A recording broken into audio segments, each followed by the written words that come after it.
Assalamualaikum warahmatullahi wabarakatuh. Halo teman-teman, masih bersama kelompok 3 di sini yang akan mempresentasikan hasil diskusi kami mengenai pencernaan. Selamat menonton.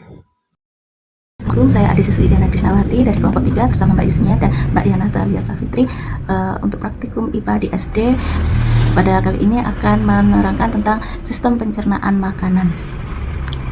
Pada gambar berikut, proses pencernaan makanan dimulai dari yang pertama itu dalam mulut ya. Makanan kita masukkan ke dalam mulut kita, semua makanan yang akan kita cerna itu pertama masuk ke mulut. Nah, di dalam mulut nanti akan terjadi pencernaan secara mekanik dan secara kimiawi atau enzimatis. Nah, di sini di mulut kita tuh ada gigi, ada lidah, dan juga ada ludah atau air liur. Gigi ini berfungsi untuk menghancurkan atau memotong dan mengunyah makanan yang dibantu oleh lidah untuk memposisikan makanan yang akan kita kunyah. Selain lidah itu membantu meletakkan makanan, dia juga merupakan indera pengecap rasa seperti manis, asam, asin, gurih, itu bisa dirasakan oleh lidah. Nah, secara kimiawi itu air liur akan membantu melumat makanan yang kita kunyah, yang kita haluskan di dalam mulut ini dengan air liur secara enzimatis. Setelah lembut akan ditelan oleh lidah, didorong masuk hingga melewati kerongkongan sampai nantinya akan ke lambung. Nah, di dalam kerongkongan ini bisa dilihat ya, bentuknya seperti tabung, panjangnya kurang lebih ada 20 cm.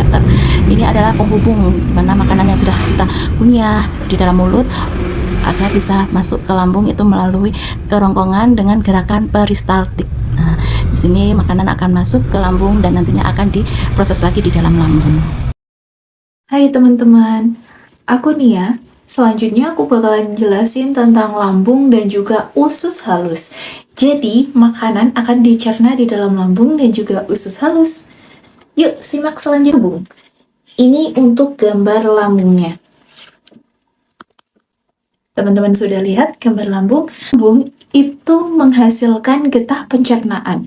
Jadi, makanan yang sudah masuk dalam kerongkongan, makanan akan diaduk dan dicerna di dalam lambung. Dihancurkan dengan bantuan getah pencernaan. Getah pencernaan akan berfungsi untuk memecahkan makanan yang ada di dalam lambung.